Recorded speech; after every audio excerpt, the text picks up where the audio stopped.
হচ্ছে সেই সারদা লাল ডায়েরি গায়েব করে দেওয়া, বিরোধীরা তন্ত্র তাই বলছে, কি বলবেন?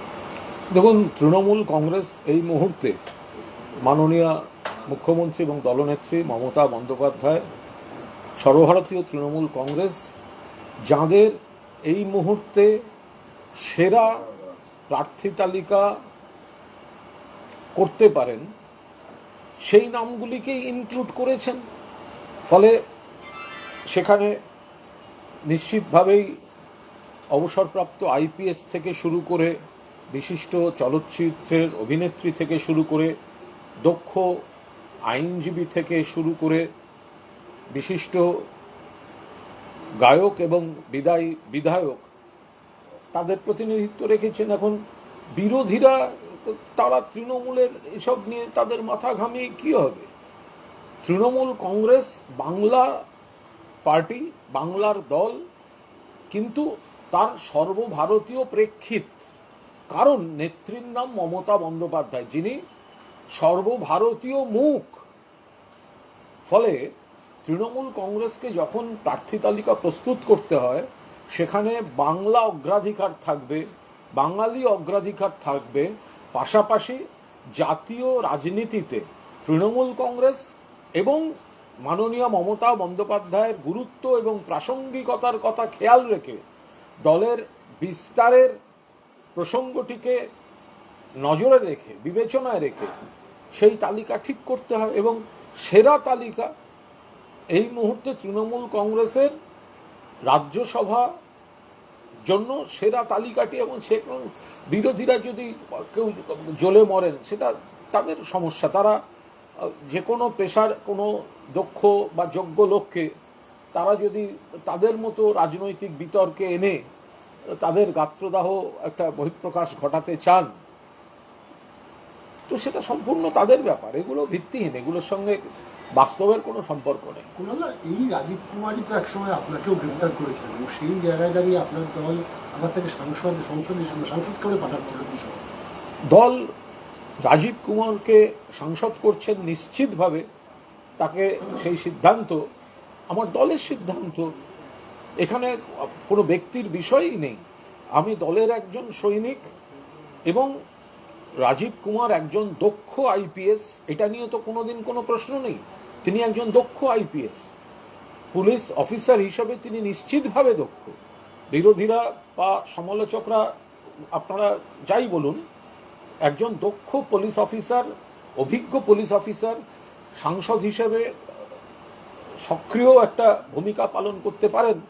ফলে দল তাকে নমিনেশন দিয়েছে। আমিও তো তাকে ব্যক্তিগতভাবেও শুভেচ্ছা অভিনন্দন জানিয়েছি নতুন ইনিংসের জন্য। তিনিও প্রতি নমস্কার দিয়েছে, তো স্বাভাবিক। আমরা তো এখন এক রাজনৈতিক পরিবারের সদস্য। একটা বিষয় সেটা হচ্ছে যে দুজন সাংসদ মহিলা, দুজন পুরুষ, এবং দেখা যাচ্ছে যে অনেক ক্ষেত্রেই বিরোধীরা প্রশ্ন তুলছে যে তৃণমূল এই বাংলা বাঙালি অস্মিতা নিয়ে বারবার সোচ্চার হয়, কিন্তু কোনো রাজনীতিবিদকেও তো করা যেত। রাজনীতিবিদ কি বাংলায় অকাল? সেটা তো তৃণমূল বুঝবে। তৃণমূল দল কাকে প্রার্থী করবে সেটা তো তৃণমূল বুঝবে। তৃণমূল নিশ্চিতভাবে বাংলা বাঙালিকে অগ্রাধিকার দেয়, স্বাভাবিক। কিন্তু তৃণমূল দলটা সর্বভারতীয় প্রাসঙ্গিকতা রয়েছে। আপনি বলুন, বেশ কিছু পেশায় এমন কিছু মানুষ আছেন তারা তো বাংলা থেকে যাদের উত্থান সর্বভারতীয় ক্ষেত্রে দাপিয়ে তারা পারফর্ম করছেন। আবার সর্বভারতীয় ক্ষেত্রে হয়তো তিনি বাংলার বাসিন্দা নন, দারুণ পারফর্ম করছেন, অথচ বাংলাকে ভালোবাসেন, বাংলায় দীর্ঘদিন আছেন বা বাংলার প্রতি তার অবদান আছে। এটা তো হতেই পারে। সীতারাম ইয়েচুরিকে যখন বৃন্দা কারাতকে যখন সিপিএম পশ্চিমবঙ্গ থেকে এনেছিল, পশ্চিমবঙ্গ থেকে রাজ্যসভায় পাঠিয়েছিল, মনে ছিল না? ডক্টর মনমোহন সিংকে যখন অসম থেকে রাজ্যসভায় পাঠানো হয়েছিল তখন মনে ছিল না?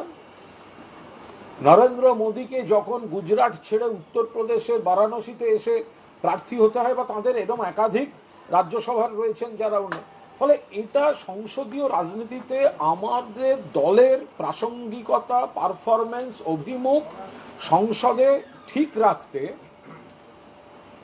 যাদের এই সময় যারা সেরা, নিশ্চয়ই দলের পরবর্তী অন্যান্য পদক্ষেপগুলো নিশ্চিতভাবে সাজানো আছে। সেখানে শ্রীমতী গুরুস্বামী একজন অত্যন্ত দক্ষ আইনজীবী, বাবুল সুপ্রিয় বিধায়ক ছিলেন, মন্ত্রী ছিলেন বা আছেন, এবং সর্বভারতীয় পরিচিতি তার।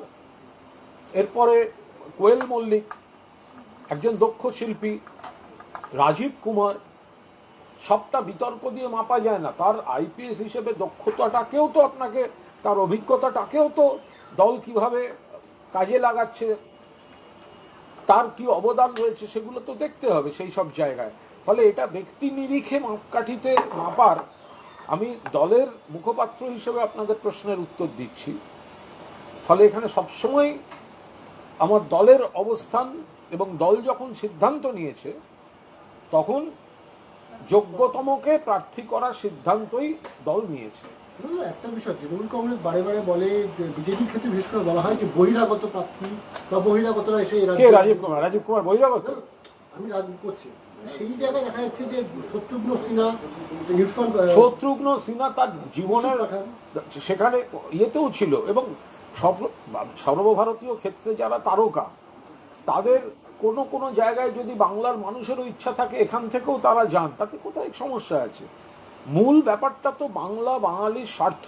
যদি শত্রুঘ্ন সিনহা তিনি বাংলার লড়াইতে এসে কাঁধে কাঁধ দিয়ে লড়াই করতে চান, বিহারী বাবু, তো কোথায় অসুবিধা আছে? যদি ইউসুফ পাঠান সংসদে গিয়ে বাংলার জন্য কাজ করতে চান, প্রায়োরিটি এবং অভিমুক্ত বাংলা এবং বাঙালি। রাজীব কুমার, আপনি রাজীব কুমারকে কি আপনি অন্য রাজ্য দিয়ে মাপবেন? রাজীব কুমার বাংলার মানুষ নন।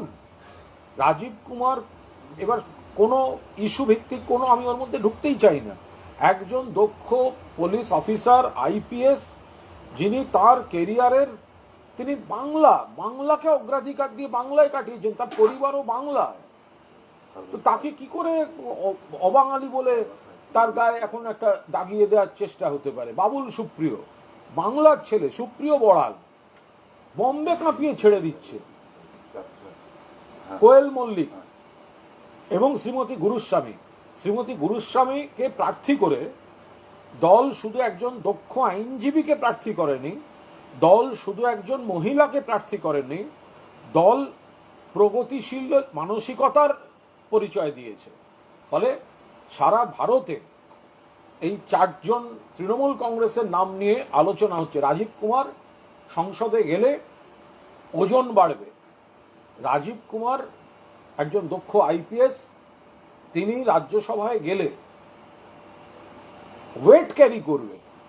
শ্রীমতী গুরুস্বামী গেলে ওয়েট ক্যারি করবে, বাকিরা যারা যাচ্ছেন গেলে ওয়েট ক্যারি করবে। তৃণমূল সেরা প্রার্থী তালিকাটা দিয়েছে। অন্য প্রশ্নে আসি, সেটা হচ্ছে যে গত 3 মাস ধরে বিজেপির তরফ থেকে বলা হচ্ছিল যে প্রায় 1.5 কোটি নাম বাদ যাবে, কিন্তু এখনো পর্যন্ত যা হিসেব এসে পৌঁছচ্ছে এবং বাকি কিছু দিনের হিসাব নিলেও বলা হচ্ছে যে 1 কোটির হয়তো ক্রস করবে না, এখনো পর্যন্ত যা জবাব। তাহলে কি যতটা গর্জালো বিজেপি ততটা বর্ষালো না? দেখুন, গোটাটাই তো বিজেপি চক্রান্ত। বিজেপি চাইছিল বৈধ ভোটারদের বাদ দিতে, যেটা ওরা মহারাষ্ট্র, বিহার, দিল্লি, হরিয়ানায় ভোটার লিস্টে কারচুপি করেছে, সেটা বাংলায় বড় আকারে করতে চাইছে, কারণ ওদের টার্গেট বাংলা। ওরা বাংলাকে ভয় পায়, মমতা বন্দ্যোপাধ্যায়কে ভয় পায়। তো সেটা এখানে প্রতিহত হচ্ছে।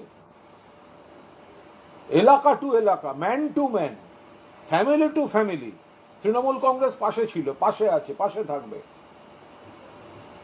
এই করতে গিয়ে বিজেপির যে হুঙ্কার, বিজেপির পাল্লায় পড়ে নির্বাচন কমিশন যা করেছে তাতে মৃত্যুর মিছিল। বৈধ নাগরিকরাও চিন্তিত, বিএলওরাও চিন্তিত। দেখুন, আজকেও যা খবর আসছে, এমন মেস করেছে, আমি দেখলাম কিছু জায়গার বিএলওরা বলছেন, সংবাদ মাধ্যমেই বলছেন, যে দেখুন বৈধ নাগরিক, আমরা সব ডকুমেন্ট দিয়েছি কিন্তু তাদের নাম বাদ গেছে। এবার আমরা কোন মুখে তাদের সামনে গিয়ে দাঁড়াবো? তারা ভাববে আমরা করিনি, আমরা সব করেছি। এইভাবে মানুষকে বিপদে ফেলছে। একজনকে একেবারে উদাহরণ দিয়ে বলতে শুনলাম, একজন জীবিত বৈধ ভোটার, তাকে মৃত বলে দেখিয়ে দিয়েছে, তিনি দাঁড়িয়ে আছেন। আবার আরেকজন দাঁড়িয়ে আছেন, বলছেন আমার শাশুড়ি কবেই মারা গেছেন, তার নাম রয়েছে। তো এই মেসটা তো এই জাতীয় নির্বাচন কমিশন এই বিজেপির পাল্লায় পড়ে এই মেসটা তৈরি করছে। এখন দেখা যাক সবটা বেরোলে কি হয়। আমাদের দল নেতৃত্ব নজর রাখছে। কিন্তু যেটা আমরা বলছিলাম সেটা যে এই যে একটা হাওয়া তুলে দিয়েছিল বিজেপি, সেটা কি দিনের শেষে তারা ধরে রাখতে পারবে? বিজেপি যে হাওয়াটা তুলতে গেছিল, এই 1 কোটি 2 কোটি লোক বাদ দেব, এত লক্ষ রোহিঙ্গা পাওয়া যাবে, একজনকেও পাওয়া যায়নি ভোটার লিস্টে। বিজেপির এই সমস্ত গ্যাস বেলুনে আলপিন ফুটে গেছে। যারা মারা গেছেন, যারা স্থানান্তরিত হয়েছেন, তাদের নাম তো বাদ যাবে। খুব ভালোভাবে বলছি শুনুন, যে কোনো ভোটে আপনারা দেখবেন পোল্ড ভোট কত পার্সেন্ট হয়? 70%, 80% অ্যাভারেজ। 20%, 25% তো ভোট পড়ে না। সেই না পড়া অংশটাই তো এই বাদের মধ্যে পড়ছে। তার কারণ কেউ মারা গেছেন, কেউ স্থানান্তরিত হয়েছেন। যে ভোটটা পড়ে না, তো সেই ভোটটাই বাদের মধ্যে যাচ্ছে। এবার বিজেপি এইটা দেখিয়ে বাজার গরম করতে গেছে, ওটা তো ফ্লপ নাটক। আর তারপরে নির্বাচন কমিশনকে দিয়ে জোর করে মানুষকে হ্যারাস করে বৈধদের নাম বাদ দিতে যাচ্ছে।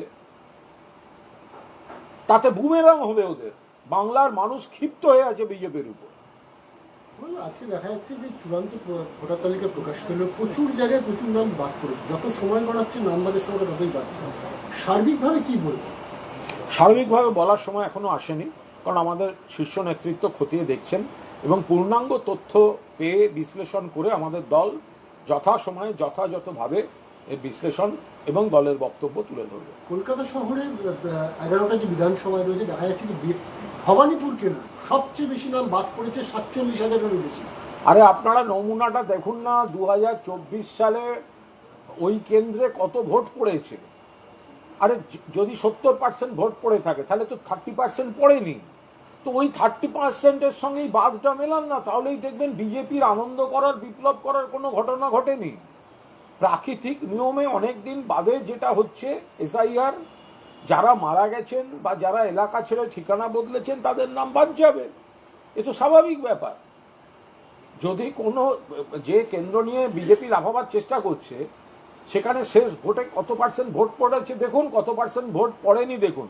এই যে পার্সেন্টেজ ভোটটা পড়েনি তার সঙ্গে বাদটা মেলান, তাহলে দেখবেন আপনাদের মনের যা প্রশ্ন আর বিজেপির হাঁকডাক ওগুলো সব জল হয়ে যাবে। আজকের চূড়ান্ত তালিকার পর সুকান্ত মজুমদার তিনি বলেছেন এইগুলো ছাপ্পা ভোটের নামগুলো বাদ যাচ্ছে। মুখ্যমন্ত্রীকে উদ্দেশ্য করে তার মন্তব্য, এতদিন দিয়েছেন ছাপ্পা, এবার পশ্চিমবঙ্গবাসী আপনাকে দেবে থাপ্পা। কি বলবেন?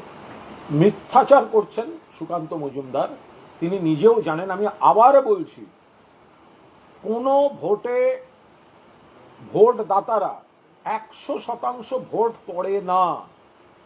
100% ভোট পড়ে না। আপনারা সর্বশেষ বিধানসভা, সর্বশেষ লোকসভাও হিসাব করে দেখুন, 21 বা 24। আপনি যদি অ্যাভারেজেও দেখেন যে 75% ভোট পড়ছে, তাহলে 25% ভোট পড়েনি। এই যে বাদগুলো যাচ্ছে তার সঙ্গে ওই 25%টা মেলান, দেখবেন আপনার অঙ্ক কাছাকাছি মিলে যাবে। কারণ এই মৃত বা স্থানান্তরিত তারা তো ভোটটা দিতে আসেননি, সেই কারণেই তো 100% পোলিং হয় না। পোলিং হচ্ছে 75%, পোলিং হয়নি 25%।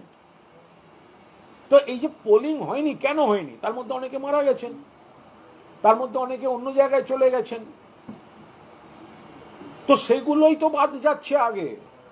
তো সুতরাং বিজেপি যে বাদ গেছে, এরা বাংলার ভালোর জন্য রুটি কাপড়া মাকান এগুলোই নেই, বাংলার ইতিহাস সংস্কৃতিকে মনীষীদের স্বীকৃতি নেই। এদের হচ্ছে শুধু নাগরিকত্ব নিয়ে টানাটানি, লোককে টাকা না দেয়া, এই একটা পৈশাচিক আনন্দে নাচছে যে লোকের নাম বাদ যাচ্ছে বলে। রেজাল্টটা বেরোনোর পর না মুখ লুকোবার জায়গা পাবে না।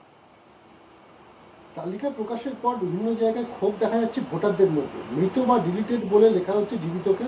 সমস্ত কিছু জমা দিয়েছেন পুলিশের অবসরপ্রাপ্ত সাব ইন্সপেক্টর, তার নাম নেই। বিএলওরা ছিলেন, তাদের নাম নেই। বলছি এখনো পর্যন্ত চূড়ান্ত বেরোয়নি, আমাদের দল নজর রাখছেন, ফলে যথাযথ সময় দল তার বক্তব্য জানাবে। কিন্তু এখনো পর্যন্ত যা নমুনা, বিভিন্ন জায়গা থেকে যে অভিযোগ আসছে, জাতীয় নির্বাচন কমিশন বিজেপির দলদাসপনা করতে গিয়ে মেস তৈরি করেছেন, জীবিত ভোটারকে মৃত বলে ডিলিট করেছেন, জলজ্যান্ত দাঁড়িয়ে আছে, আবার মারা গেছে ডকুমেন্ট জমা পড়েছে তার নাম ভোটার তালিকায় রয়ে গেছে।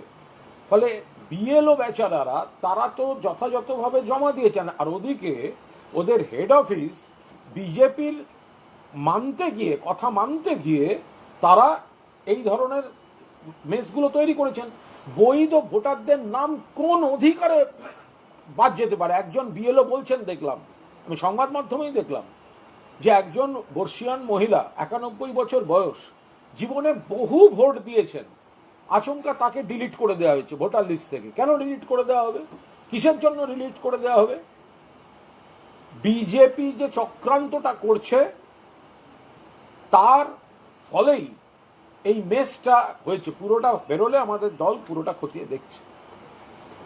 ভবানীপুরে আজকে নতুন করে 2324 জনের নাম বাদ দিয়েছে। টোটাল এখন পর্যন্ত ভবানীপুরে প্রায় 47,000 ভোটারের নাম বাদ দিয়েছে, বলেছেন হয়ে গেছে। উত্তর কলকাতা জেলা, সেখানে প্রায় 8,67,000 নাম বাদ গেল, যে জেলাতে তৃণমূল। দেখুন, বিজেপি নেমেছে তাদের রাজনৈতিক উদ্দেশ্য চরিতার্থ করতে। এখানে জাতীয় নির্বাচন কমিশনকে দিয়ে ওরা এইসবগুলো করাচ্ছে, বৈধ ভোটারদের নাম কাটছে, কথায় কথায় বলছিল যা। কিন্তু ওরা যত বড় চক্রান্ত কথা করতে গেছিল মমতা বন্দ্যোপাধ্যায়ের নেতৃত্বে, অভিষেক বন্দ্যোপাধ্যায়ের সেনাপতিত্বে, সেটা কিন্তু ওরা অতটা করতে পারেনি। সেই জন্য শেষ মুহূর্তে একতরফা মানুষকে সুযোগ না দিয়ে, হিয়ারিংয়ের নোটিশ না পাঠিয়ে নাম কাটছে, সেই খবরগুলো এখন আসতে শুরু করেছে। এদের ছেড়ে দেয়া হবে না, যথাযথ ব্যবস্থা হবে। হিয়ারিংয়ের নোটিশ পর্যন্ত দেয়নি, বিনা নোটিশে সব ডকুমেন্ট সত্ত্বেও নাম কাটছে, কারণ বিজেপি ওদের বলে দিয়েছে এই করে বাংলায় জেতা যাবে না। ইলেকশন কমিশনের তরফ থেকে বলা হয়েছিল যে যারা জনপ্রতিনিধি তাদের নাম থাকার বিষয়টা অনেক বেশি অগ্রাধিকার পায়, কিন্তু আজকে দেখা যাচ্ছে যে আমডাঙ্গার বিধায়ক, তার নাম বিচারাধীন রয়েছে। ভয়ঙ্কর, মুখে বলছে আর করছে না, হচ্ছে না।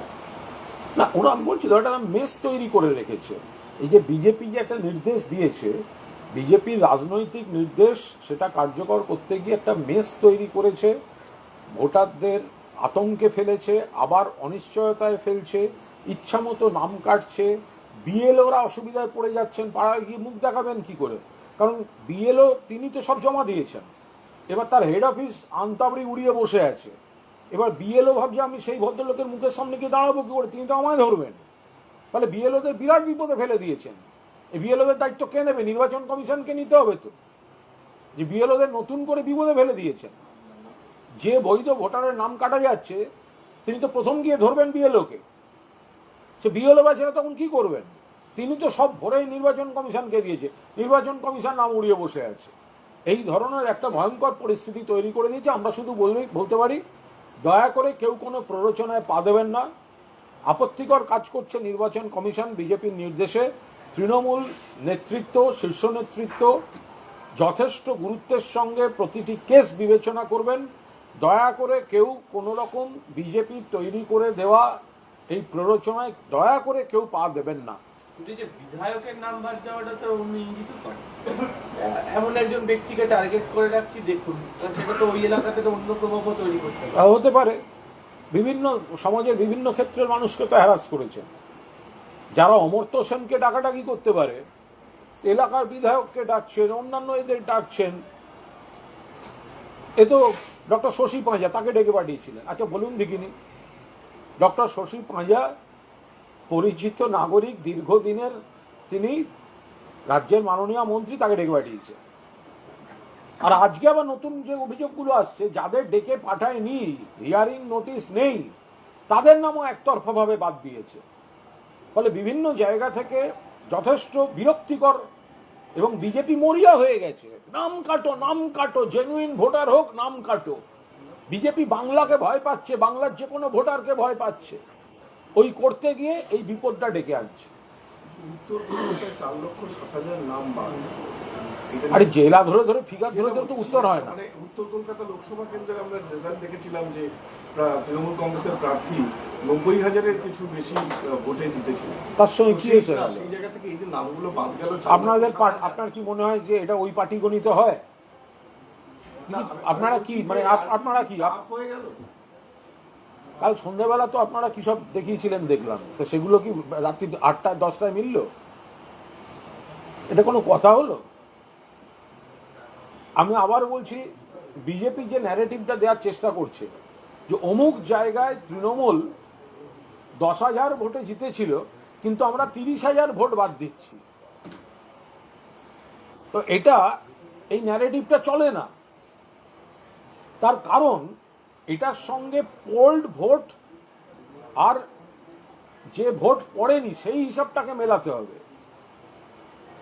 উত্তর কলকাতাতেও আপনার প্রশ্নের উত্তরেই বলি, আপনি যদি দেখেন গতবার কত পার্সেন্ট ভোট পড়েনি, তার কারণ বহু মানুষ মারা গেছেন, বহুদিন এসআইআর হয়নি, বহু মানুষ মারা গেছেন, বহু মানুষ অন্য এলাকায় শিফট করেছেন, সেই নামগুলো হয়তো বাদ গেছে। ফলে সেই নাম বাদ যাওয়ার সঙ্গে জয় পরাজয়ের তফাতের কোথাও কোনো সম্পর্ক নেই।